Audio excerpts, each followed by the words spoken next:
Audio Jungle.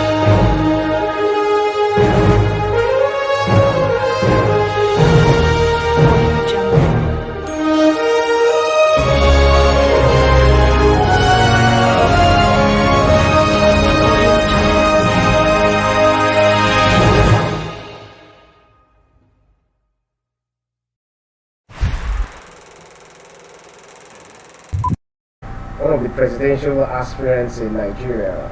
For those of us who don't know, Nigeria is of course, it's the biggest black nation on earth. They are popular for oil. They are also popular for Afrobeats, as you already know, and quite a number of things like Nollywood, and they also have a lot of economic challenges like corruption, underdevelopment, poverty, and a lot of them, and of course industrial actions by universities all over the country, amongst so many other issues. So today I'm going to be picking the aspirants one by one with the choice video we have online, and I'll be reacting to it. Let's see how far this goes and what we can learn from the probably objectives for the country come 2023 elections.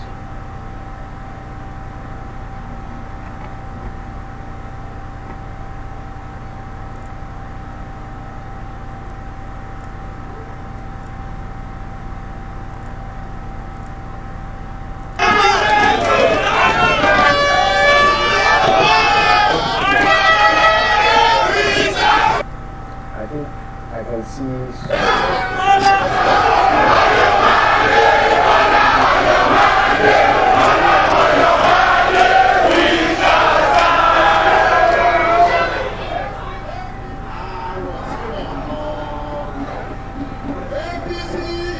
Ọlọ́run ló ní kí ìgbà yìí ṣojú yín. Ó tún délẹ̀ nísìnyí o.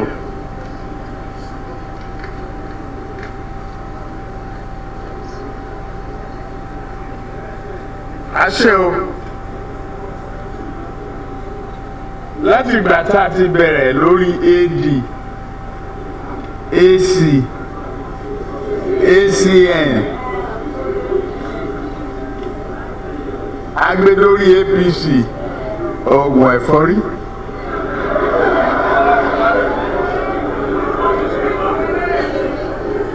Àbí bẹ́ẹ̀ kọ́?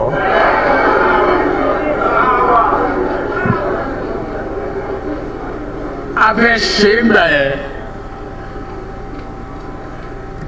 One thing I observe is, there seems to be a transcript, maybe a translation of what he's saying in Yoruba language, but they're not exactly picking the entire words he's referring to.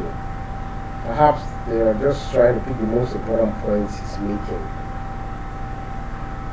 This is me telling you between my life and God Almighty. Buhari ní kí n wá ṣe igbákejì o. Orítorí Igbákejì, it means second in command. Igbákejì, that's exactly what that means. I think he's trying to refer to a past incidents of the current president looking for the vice president and inviting him to be one.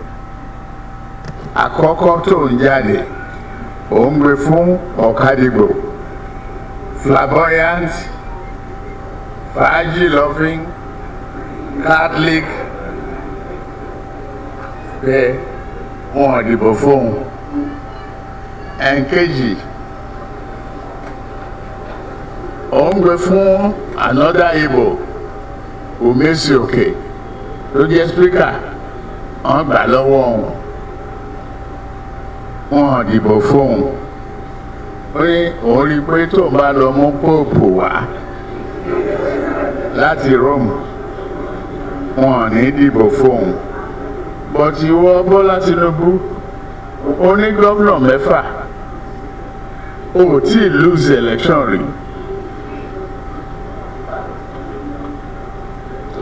gbogbo nǹkan tàdé ń wò ní statistics ńgbà yẹn ó fẹ́ fọ wa oníkàkó ìjọ rọrùn.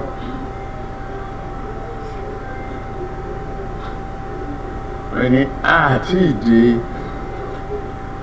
ibẹ̀ yẹn kó tiẹ̀ jẹ́ ká tó ẹgbẹ́ yìí tún. ìgbà tá a tó tán tá a mú àwọn PDP wọlé Sàràkí rí i pé àwọn PDP ò ní rí nǹkan kan tí Buhari bá jẹ́ president èmi náà Muslim tí bá jẹ́ vice president òun ò lè rí senate president ò tún lè jẹ́ Muslim.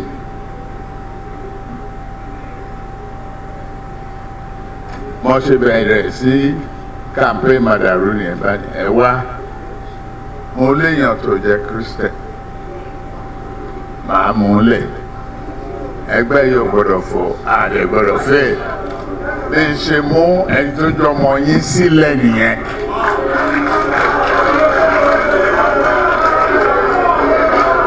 The narrative he just gave now is about Osibajo and how he brought him out to become the current vice president of Nigeria.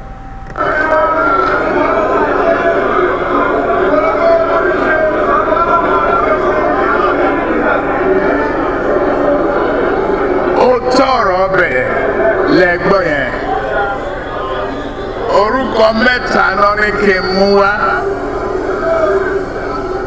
orúkọ Yẹmí Kàdóso wà number 1 orúkọ Wálé Ẹdùn wà number 2 Yẹmí Ọ̀ṣínbàjò ó wà number 3 wọ́n wá ní ẹni kí n mú orúkọ mẹ́ta wá tí bá mú mẹ́ta wá mo ṣílẹ̀kùn fólè nìyẹn ẹ lè fi kẹrin kún. He said if he submitted 3, he could be seen as being fraudulent. ẹ wá mú kẹrin yẹn ẹyọ kan ni máa fún yín. So he decided to choose one. Because he's still talking about Yemi Oshibajo. ẹyọ kan torí èmi ni fẹ́ sọ̀rẹ́ndà right mi fún yín.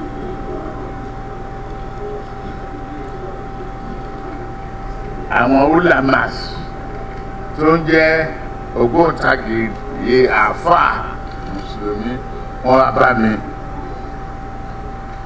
aago 2:00 sí 3 a lè parí ọ̀rọ̀ láti dá wọn lóhùn pé ok àní ẹyọ kan ṣẹ́ Buhari fúnra rẹ̀ dẹ̀ fẹsẹ̀ rìn wá ló dá òun gbà kí n fẹ́ yọ kan lẹ̀ kí n ṣe forúkọ Yẹmí Ọ̀ṣínbàjò sílẹ̀ nìyẹn.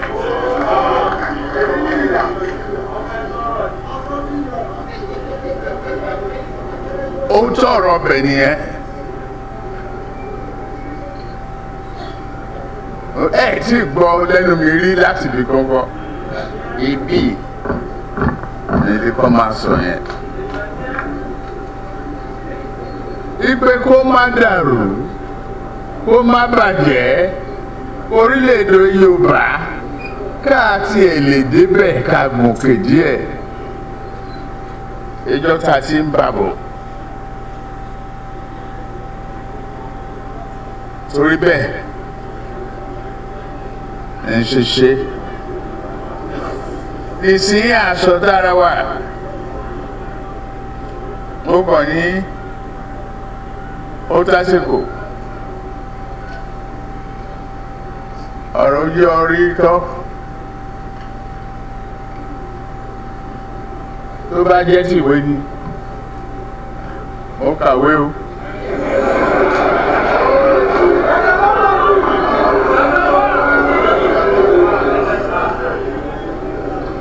tó bá dẹ̀ jọ́rọ̀ àgbà ni èmi lẹ́gbọ̀n.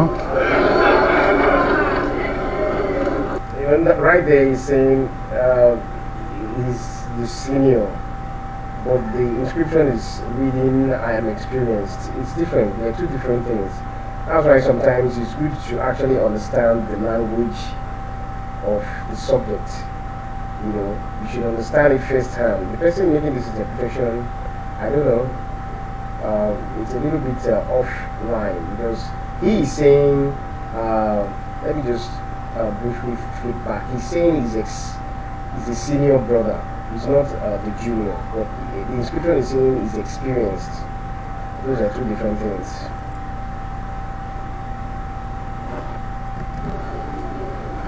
Okay, well. You see, here he's referring to his education, which is very, aligned to the statement, the English translation.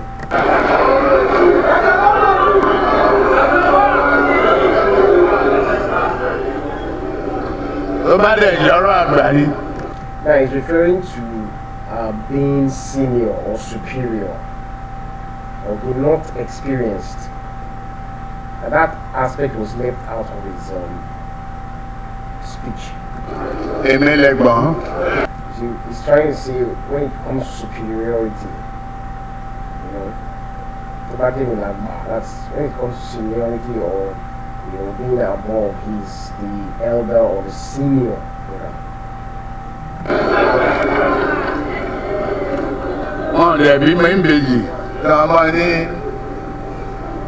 He said here that he's not a twin,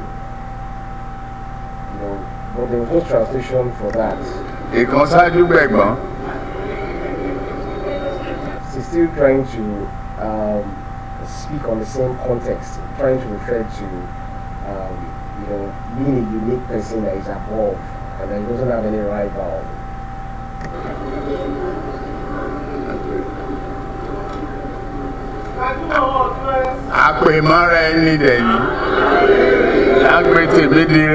That's a Yoruba adage. He's saying it is what you say that comes to you. Mo ti ń ṣèyí bọ̀, ọjọ́ ti pẹ́, ẹgbẹ́ kìíní wá, èmi ló kàn. Okay, yes. Now, he's saying ẹgbẹ́ kìíní wá, èmi ló kàn. That's, if I were going to interpret that, that's like saying, bring this thing, it is my turn. This thing, underline this thing, of course, it can't be any other thing than what is campaigning for presidency. Okay, so the inscription says, bring me presidency, it is my turn. Yeah, of course, it might not be in the order of what it says, bring me this thing, it is my turn. Yeah, somehow the context is not too far, but at least it's still saying something that refers to claiming that Nigerian political highest position.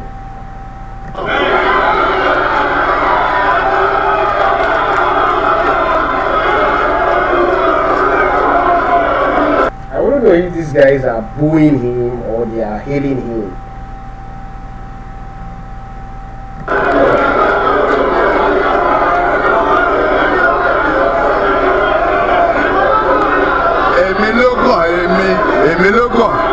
Okay, so I think now he's saying Emilokon. Now he's repeating the word, it is my turn.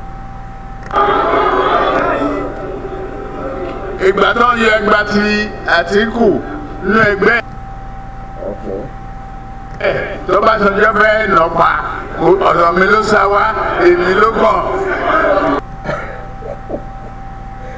I think he's trying to, I don't know whether he's mocking or making reference to Atiku, one of the contestants for Nigeria's forthcoming elections.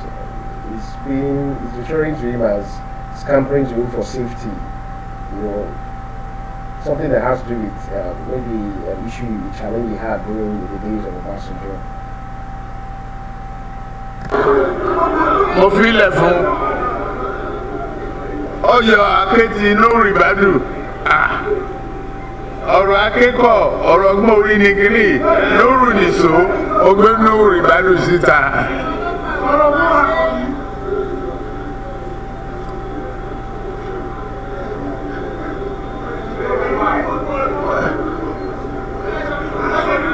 ọdún ó ti lé lọ́dún mẹ́ẹ̀ẹ́dọ́gbọ̀n sí i tí mo ti ń sìn wọ́n bọ̀. Eléyìí tó jókòó lẹ́yìn mi Dàpọ̀ ṣó wá lè sọ pé òun lè di ìdádì gómìnà tí ó bá ṣe mí. Okay, he's practically pointing to, I think, the Ogun State, the current Ogun State governor, maybe the sitting governor, I guess. If you observe the look on the face of the Lagos State governor there, it seems as if he's, I don't want to, I can't, what do you think he's thinking about? Can anybody just give us an idea of what's in the mind of the current Lagos State governor? Because he seems a little bit, I wouldn't know, he seems a little bit puzzled by this scenery or this scene.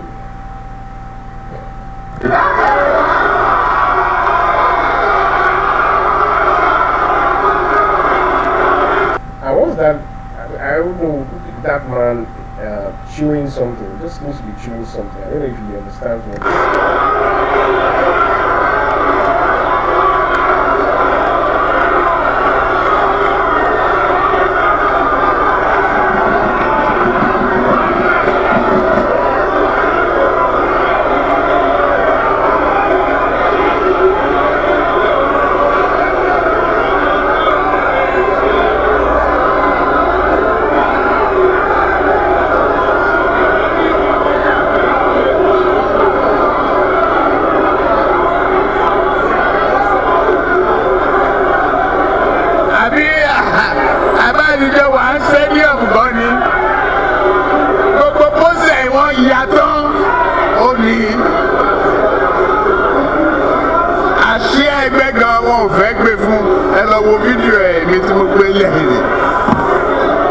he's still taking pride in his efforts towards ensuring the current governor of the state becomes the governor, became the governor in the past.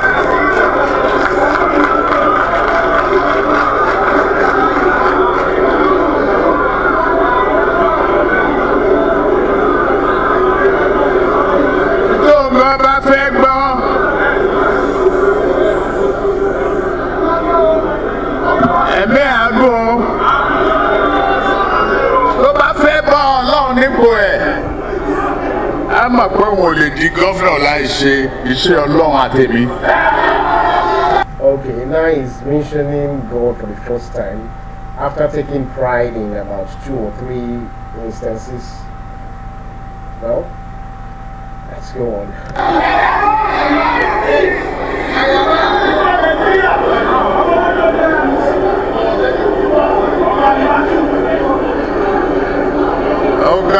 Okay, I guess this is the governor. He looks pensive here.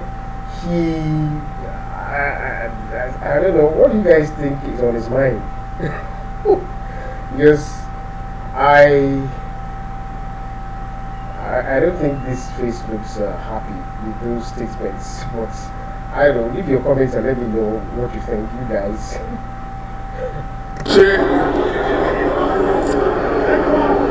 Ó ti dójú ẹsẹ̀.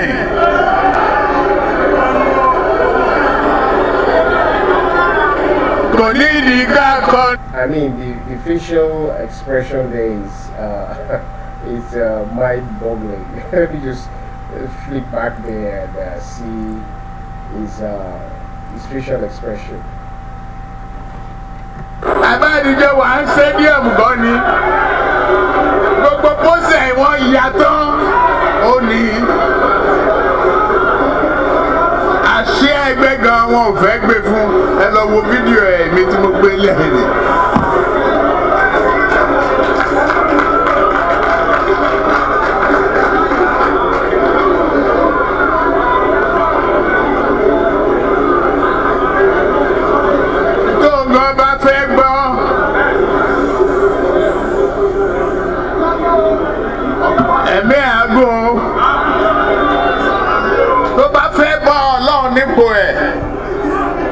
Mọ̀ pé wọn ò lè di gọ́fìnà láì ṣe iṣẹ́ Ọlọ́run àtẹ̀mí.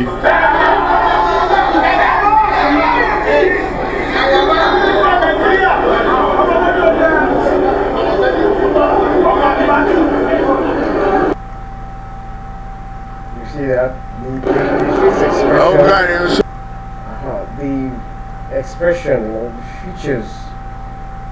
facial expression seems like someone who is disturbed with those statements. I really don't. Ó ti dójú ẹ̀ sẹ́yìn.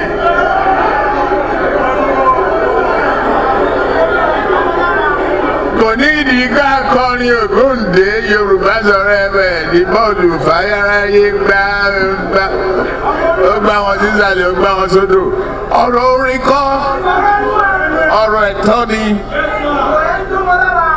ó tọ́wọ̀. He's saying, he's referring to Yoruba people that it's not about music or singing, making artistry music on politics, but Eto is right. I think, if I'm wrong, correct me in the comments. Eto in Yoruba is right, yes. He's trying to link rights. Is it political rights should be that of the Yorubas or what? I don't get that. That it's not about song writing or song singing, or it's about rights at all. Ó tásìkò náà tá a máa gbà á ọmọ tó mówó. Ó tásìkò náà, that is, it is high time, not this is our time. It is high time.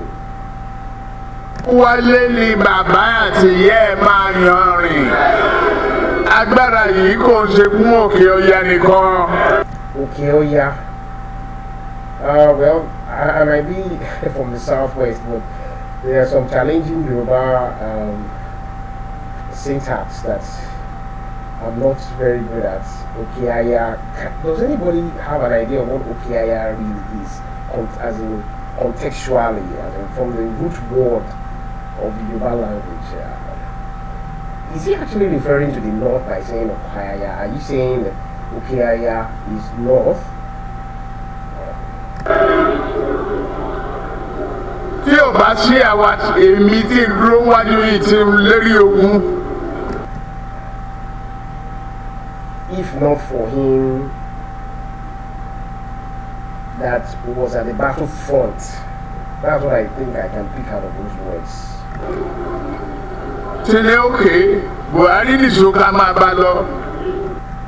Okay, then he now says if not for him at the battlefront, telling the current president Buhari that he should go on, that we should go on with it.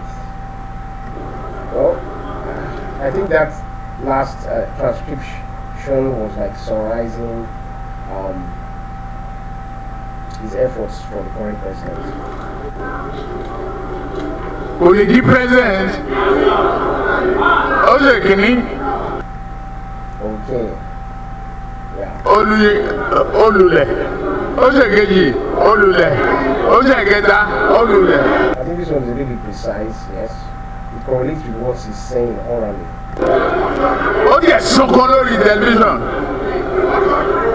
pé láyé òun ò tọrọ mọ́. Mo jẹ lọ bá ń gàdùn lẹ́wọ̀ àárọ̀ ọ̀rọ̀ ẹ̀gbọ́n kọ́ lélẹ̀. Àdúró tiẹ̀ wálé wọlé.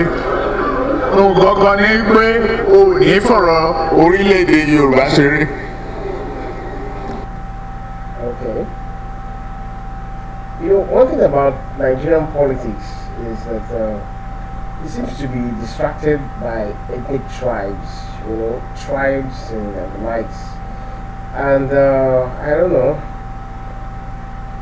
if Nigeria is actually a unified country. I don't think ethnicity, in my opinion anyway, this is my opinion, it's not, some other people might differ.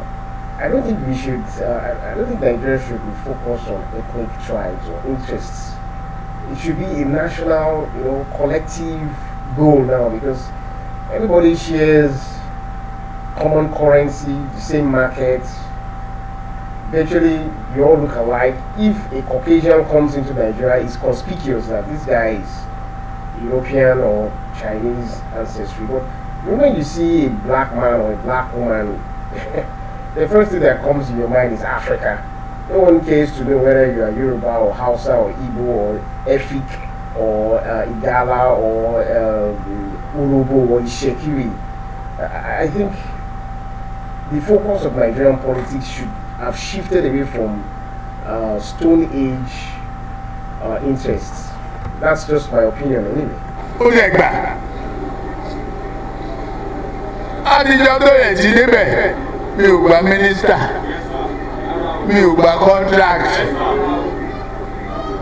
mi tọrọ bẹ̀ mi tọrọ gàrí mi.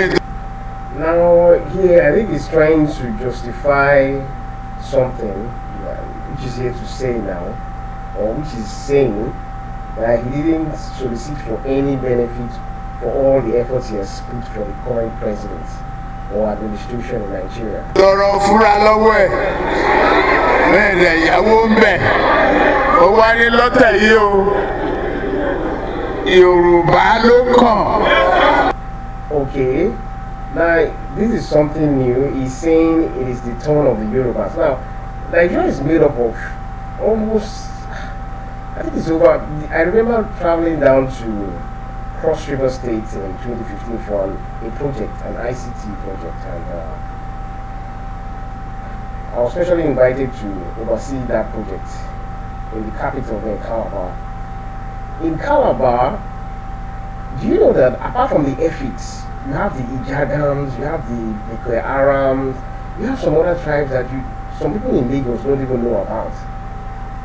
So if you calculate the tribes in Cross River alone and add it up to the rivers and some other states, Nigeria has 36 states, you should be talking about over 500 ethnic tribes. Because in Lagos has populations. Okay, you have the Yorubas there, you have the Igbos towards the Badagry area, and then you have several other tribes too. There's some other smaller tribes that are around.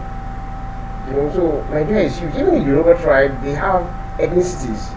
The Ijebu man speaks Yoruba differently. They might have the same connotation or context, but somehow the way they speak the same language differs. And in my opinion, I think politics in Nigeria shouldn't be tribalized. It's just my opinion anyway. Any of you, what do you think? You could leave your comments and let me know what you think.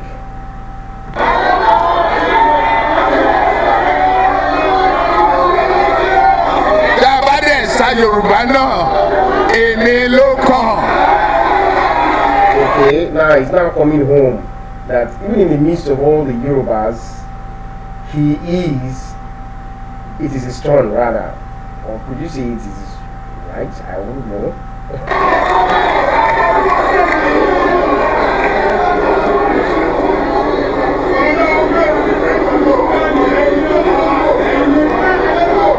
Èmi ọmọ tèmídìrí àpèmọ́ra ẹni dẹ̀ni. That's what you say that comes from the plane. Tẹ́ bá wà nù aeroplane wọ́n ní tí oxygen bá fail tí face mask bá yẹ. He's trying to give an analogy here regarding being on a plane and maybe there's an emergency and then. Bó o tiẹ̀ gbọ́ mẹ́ dání sí ẹsẹ̀ má má fi kíní ẹsẹ̀ nù ẹ̀ náà wàá kọ́ fi sojú ara ẹ̀. The analogy he's giving here is that if there's a woman in a plane where such incidents, where there's an emergency on the plane and the oxygen mask drops, he's trying to say that the person should give attention to himself first before the child. Should that be the case? Really? I think I've seen people who have done differently. They will give their child first before giving it to themselves. Tó bá kọ́ fi sí ẹnu ẹ tó bá change tó bá protect rẹ ní kó tó protect ọmọ tó gbé dání àbí bẹ́ẹ̀ kọ́ eléyìí tí mo protect àwọn ọmọ tí mo gbé dání tó. Okay, he's referring to these guys he has worked for to achieve their political aspirations as his children.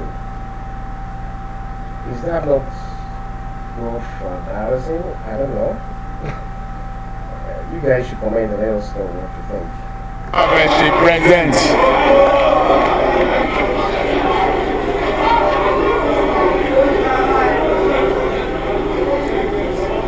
Mi ò fẹ́ kọ́ pa mí mọ́tàn. Mo ti adopt gbogbo nǹkan tí. He doesn't want to become story. He doesn't want to become stories for short. Everything said by Kazim Shettima, it is very true. And the helicopter only after 6. 6:30, wọ́n rọ agbẹ́ wa dé Ìkẹjà, a máa tún padà lọ láti Ìkẹjà lọ s'Àbújá. Ẹni tí wọ́n á bẹ̀yìn fún ojú pé etí yóò ní gbọ́yìn kùn, inú yóò ní bàjẹ́, ẹ̀mí ni kẹ́ ẹ dúró tì. He's appealing to them, he was praying, saying some sort of Yoruba-centric prayers, deep prayers there for his audience. Ẹ̀yin delegates ló wà bí Ọlọ́run ní sọ̀rọ̀ yín delegates o. The delegates will not become delegates.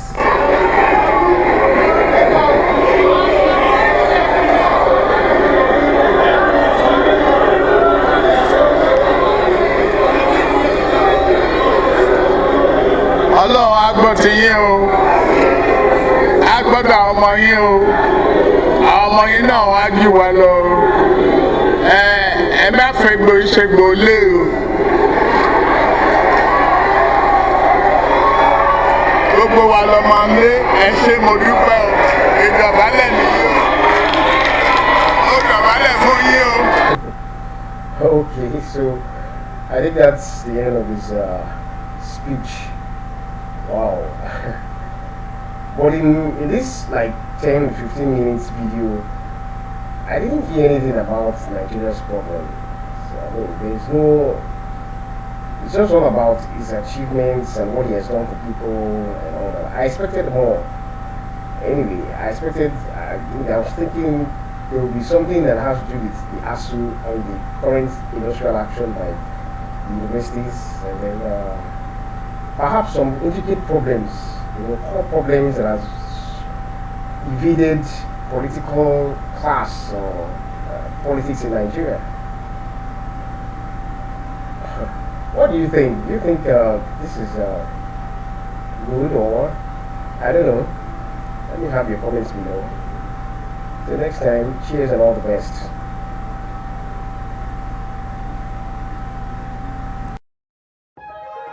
Audio Jungle.